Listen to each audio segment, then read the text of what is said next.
Napaginipan ulit ni King ang dumukot sa kanya, kaya napasigaw siya nito. Pumasok agad si Samuel sa kwarto ng kanyang anak at dito na nga sinabi ni King sa kanyang ama na naalala na niya. Pinakawalan siya ng monster, kaya siya nahanap ng angel. Minamanmanan ni Johnny ang kanyang mga kasamang pulis at nasaksihan nga niya ang kanilang mga iligal na ginawa. Pinagsabihan ni Naomi si Alex na huwag muna nila ituloy ang kanilang pinaplano na pagtakas. Kumuntak na yung kausap niya.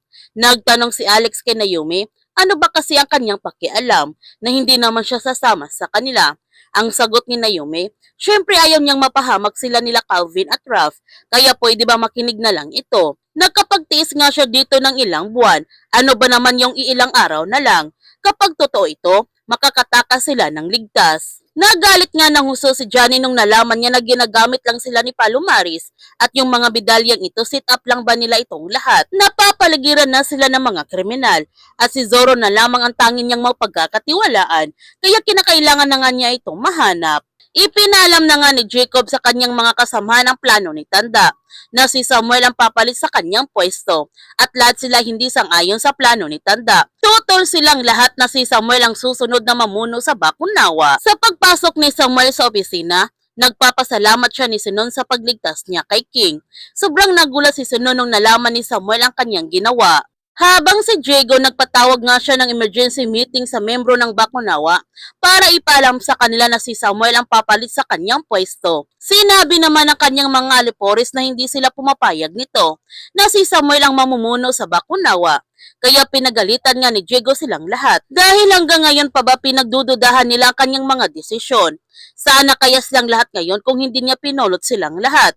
Siya ang rason kung bakit silang nagpakasaya sa maraming pera. Kaya sa pagkakataon na ito wala na silang magagawa sa desisyon ni Tanda. Pumapayag na din silang lahat na si Samuel ang mamumuno sa Bakunawa. Pwera lamang kay Jacob na tutol pa rin ito. Samantala, nung natapos na ang kanilang meeting, pinagalitan ni Jacob ang kanyang mga kasamahan nung naging matapang lang ito na hindi pa dumating si Tanda. At sinabihan niya ang kanyang kuya Roldan kung ano na ang mangyayari. Hahayaan lang ba nila si Samuel na mamuno ito sa kanilang lahat dito? Dapat siya ang papalit kay Tanda. Ang sabi ni Becca, binabasos na siya ng harap-harapan. Pinagalitan naman ni Roldan silang lahat at sinabihan niya ito na kino-question ba nila si Tanda. Kino-question ba nila ang desisyon ng matanda? Lahat naman sila yumaman. Lahat sila nagkapera dahil sa desisyon ni Tanda.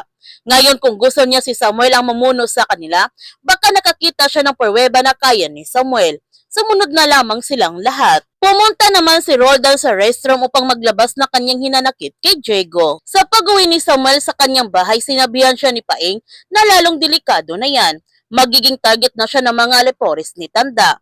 Ang sabi ni Ismael, siguradong galit na sila ngayon. Ang sabi ni Samuel, kaya kailangan niyang magdoble ingat.